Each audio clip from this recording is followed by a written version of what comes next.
911, what's your emergency?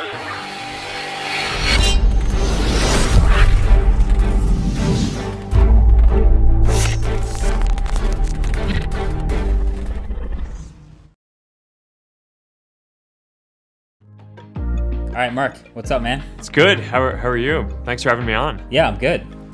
So for the Talking Tech series, I think we always start by an introduction. I don't know if you need an introduction to this audience, but I think people know you as the co-founder of Facebook, the face of Facebook.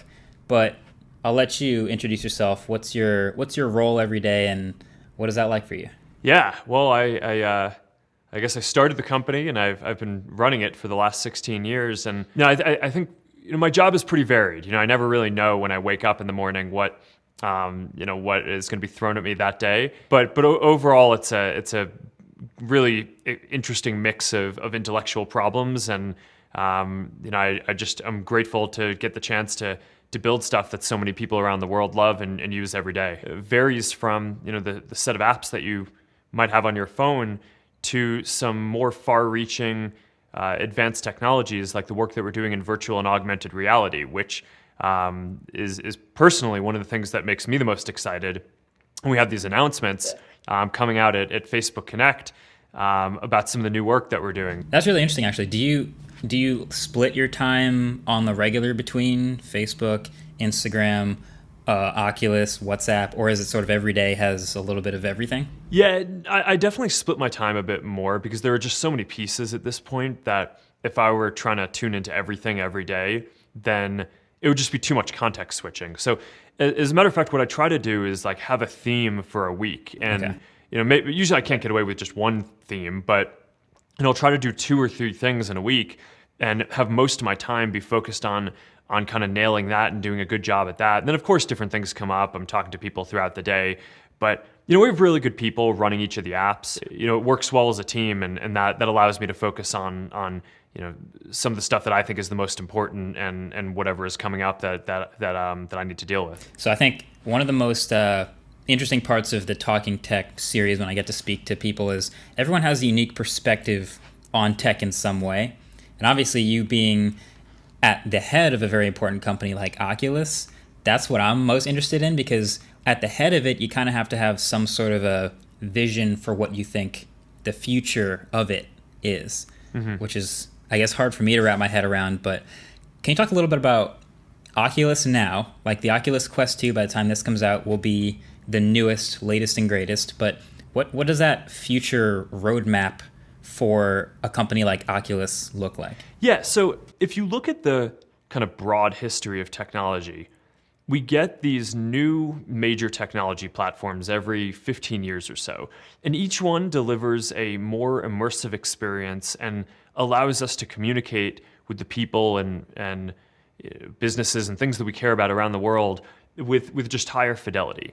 And when I look at what we have today, on our phones, phones are pretty amazing, right? You have this like incredibly powerful computer in your pocket, but it's not the end of the line, right? And there's all these things that I think are not that good about it, right? It pulls you away from the world around you. It's anything but immersive, right? It's a small screen. So the question that I've been asking is, what's the next wave of technology, and what's the next platform going to be, and what's that going to deliver for how we all connect? And for me, the essence of virtual and augmented reality is that you need to have a technology that delivers this feeling of presence, right? The sense that you're actually right there with another person and all the different sensations that come with that normally, right? Not just seeing someone on a screen, but having the spatial audio, so it sounds like if someone's standing over there, the audio is coming from there. Having it so that you can kind of, if you're interacting with them and you have an object, you can pass them the object, right? And it's kind of real time and there's no latency. Our eyes refresh every 5 or 10 milliseconds. So, having it so that you can have this whole 3D world and what other people are doing render in real time faster than that. So it just feels real. I think that's different, right? In every other type of technology platform that we've had, game consoles on TVs, computers, you get some pretty amazing software, but you're basically trying to convince your brain the whole time that you're in a different context than you actually are when you're really just kind of sitting on your couch or your desk. VR and AR are the first platform where it really just convinces your system that you're in a different place. You almost have to try to convince yourself to snap out of the reality sometimes and realize, hey, this actually isn't real. I'm in a different physical place. But that's pretty powerful. Yeah. So there's a long line of technology that we need to develop to fully deliver that sense of presence. But I think that that's really what we're in the business of doing with the Oculus virtual reality product lines and with the augmented reality glasses that we're working on over the coming years, is just how do we deliver that sense of presence and connection for people? Yeah, I think that I like that train of thinking. A question I get asked a lot is like, I do video now on YouTube, and my goal is always to make the highest quality video possible. So like I can put a product in front of you and it looks as realistic as possible, almost like you're holding yourself. But what's the next version of that? Maybe the next version of tech reviews 10 years into the future after its YouTube videos? And my natural answer has been, I think VR makes the most sense. If I could literally kind of like put you in my shoes, then you'll feel like you're in the car that I'm driving or holding the phone that I'm holding. Is that a dumb answer? Have I been giving a good answer this whole time? I mean, I certainly agree with that, but our company is probably investing the most in virtual and augmented reality of anyone else in the world. So, yeah, I mean, I would hope that 10 years from now or 5 years from now, people will have a relatively sleek pair of goggles that they can put on and basically transport into your studio where you are. And instead of just holding up the phone in front of you like you just did, they could grab it, that you can hand it to them, and they can play with it and kind of experience that themselves. Or maybe the lighter weight version of that would be augmented reality, which I think you're still gonna have to go into some kind of different mode to want to put on sunglasses or goggles and have that fully immersive virtual experience for virtual reality. But I think augmented reality, once that hits and you have a normal pair of glasses that, good looking kind of normal glasses, not anything that's super thick or anything like that, and that can last all day long but can project holograms into the world, then you'll be able to do a version of your show where your hologram can just show up on my couch right here, and you can hand me the phone, and I can kind of take the phone as a hologram and play with it like that. One kind of trippy thing that I think about that's further out is once we have really good, mature AR glasses, we won't even necessarily need other kinds of screens anymore, right? Things like TVs, tablets, all these things could just be digital holograms, and could be apps that some kid halfway across the world in some other place makes, and you'll be able to get completely kind of new designs for things like TVs in kind of different kinds of shapes that are not like the regular thing that Samsung can make in their factory. And I think that there's just going to be a crazy amount of creativity that gets unlocked and a lot of innovation when a lot of stuff that physically today has to be produced in a factory, which obviously most people don't have access to doing that, can just get turned into an app that can be a hologram that you can give to someone. I think that that's going to be wild. So I'm really excited about it, and that's why we're just so focused on this, and we have thousands of people working on this at Facebook, because I just do think that this is going to be the next major computing platform, even if it takes several years to get there. Right. And so do you see like a world maybe where screens or displays are sort of a past, where you literally can project with AR if the tech is good enough? You can just hold like a rock or whatever, like a very simple, inexpensive object, and with your AR turn it into a screen, if that makes sense? The real thing will always have somewhat amount of more fidelity than you'll be able to get with augmented. Like haptics are one area where you want to feel something. You pick up a rock or an object and it kind of has more weight. That's kind of hard to model. But I do think we're going to get other senses through augmented and virtual reality that may not be possible in the physical world. So let's say, for example, I'm kind of feeling around on my desk and my hand is getting close to a water bottle. Right, today you don't feel the water bottle until you touch it, but it's possible in AR or VR that we can provide some kind of sense. So as you start getting close to an object, you start feeling some kind of resistance or some sense that you're near something, which of course is how some other animals navigate the world through sonar and different things like that, getting a sense of different. So I think it's going to be pretty wild. I think a lot of new things are going to be possible. it's not that it's going to replace all physical things. Of course not. A lot of things you still need to be physical, but a lot of different types of media, books, games, different things that people have, TVs.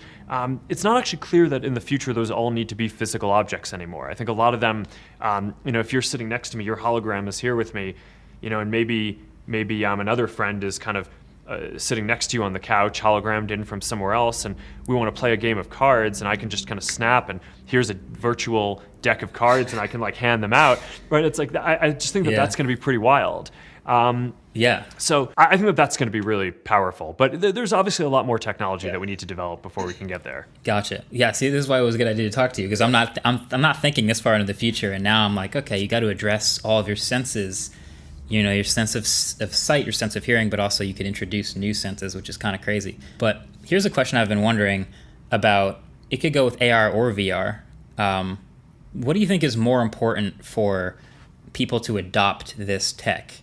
The actual quality of the tech and the experience itself, or the minimalization of the form factor? Because I'm thinking, you mentioned earlier, like the glasses maybe having like a thicker rim but not too thick, and being relatively unobstructive. Is that as important, or which do you focus on first? Well, I think it's a little different between virtual and augmented reality. For virtual reality, because a lot of people, you're doing it at home, or you're kind of doing it in an area where where it's kind of reasonable to be fully immersive. The way it looks is not, I think, the biggest factor, right? I think if we were talking about people walking down the street wearing a VR headset, I think that would be a different situation, but that kind of doesn't work. You don't want to be fully immersed, right, in some other world where you're walking down the street. That's where augmented reality comes in. So for VR, I think there are all these reasons why you want to get it smaller, right? You want to make it more portable. Of course, you want it to be more comfortable. The lighter it is, the kind of the more comfortable it's going to be for people to use. And of course, anything that people are going to use, you want to be cool, right? You want it to look cool, right? You care about how the headphones that you're using look, right? It's like you probably like the design of them, right? So it's something that matters, and that's something that we work on. For AR, I think there's going to be a completely new threshold, because that's meant to be worn and you're interacting with the world around you and just bringing holograms into the world. That, I think, has a very high bar for kind of aesthetics and feeling like it's a normal pair of glasses. So, if you think about the range of glasses on that, from really thin-rimmed glasses to pretty thick-rimmed glasses, I don't know if we can cram all the electronics into a very thin-rimmed glasses anytime soon, but the goal is going to be to try to get all the electronics and things that we need to produce that into kind of a normal thick-rimmed pair of glasses. I think that matters. But then in the meantime, for virtual reality, we just want to get it as light as possible. So for Quest 2, the goal, we got it 10% lighter than Quest 1, right? We shaved off about 60 grams. And we made it so that it's not just lighter, it's also smaller, right? So it's the headset piece is smaller, but the strap is a soft strap instead of the hard strap, which when it was a little heavier, you kind of needed a hard strap in order to make it so that the weight distribution worked on your head and that the harder strap could kind of support that. But now that it's lighter, we crossed a threshold where you can get the soft strap. Then that has a double benefit, because now the soft strap makes it a lot smaller. So I can just chuck it in my backpack when I'm on the go a lot more easily, and it makes it a lot more portable, so it's functional. So I think that kind of thing really matters. And we're definitely going to continue focusing on just smaller, faster processors, better screens, until you get down to the Retina displays. We also were able to lower the price from $399 to $299, which I just think is going to make it possible for a lot more people to access that and get into VR, and that's something that I'm really excited about. Also, whenever I think about AR, I think my brain naturally goes back to remembering Google Glass back in the day. And I'm curious, when you're thinking about the future of what you want AR to look like, do you ever look back at the past? Like, was Google Glass ahead of its time? Well, I think that the idea that you're going to want to have some information and context there, I think it makes sense to work on that. And I think that we'll see other types of glasses come out, I'd imagine. I don't know what Apple and others are working on, but there's one version that the tech can take, which I think you can kind of think of as like a smartwatch on your face, right? So it's like, what do you use your smartwatch for? Notifications, maybe some information, and maybe you could have that in the corner of your eye. Would that be interesting?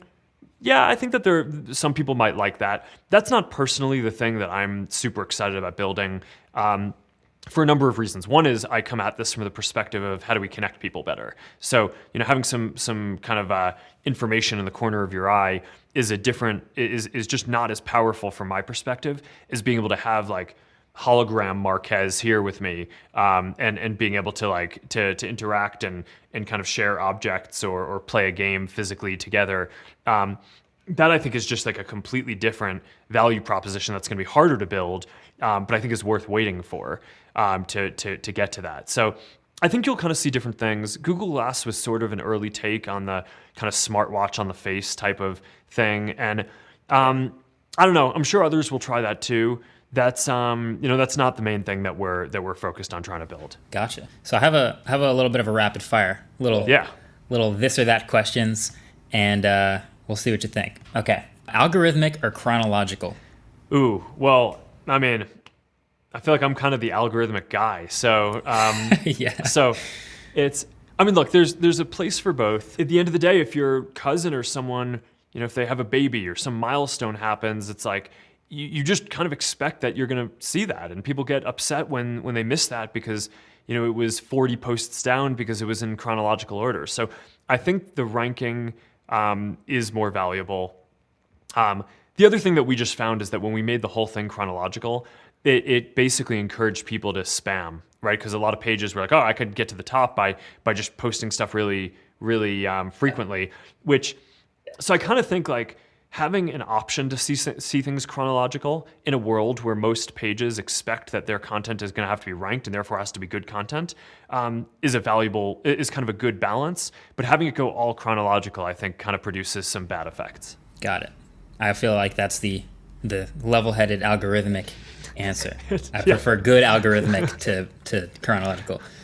Favorite non-Facebook app? Well, I mean, these days I'm in Purple Air a lot, but I don't know if that's good. I mean, that's because of the California wildfires. It's the air quality app. I think they. Gotcha. I mentioned Spotify earlier. I probably spend more time in Spotify than almost any other app. I like music a lot. Same. I think Daniel is a great entrepreneur and a good person. And it's a good company, and I think they've just done a great job with their work. All right, phone in your pocket right now. I've been using Samsung phones for a few years, and I'm a big fan of them. And I think that they build great phones. I like Android. I also just think, as someone who's building a company where billions of people around the world use our products, most of them use Android phones. So I think it's pretty good for me and for the management team of the company to have exposure to using different Android phones instead of all just having iPhones, which it would probably be the default for a lot of folks. Last one: Kraft Hickory Smoked Barbecue or Sweet Baby Ray's? I mean, is that even a question? I think it's well known on the internet that I am a Sweet Baby Ray's fan. Fair. I like barbecuing, and I guess I'm a Sweet Baby Ray's fanboy. Fair to say.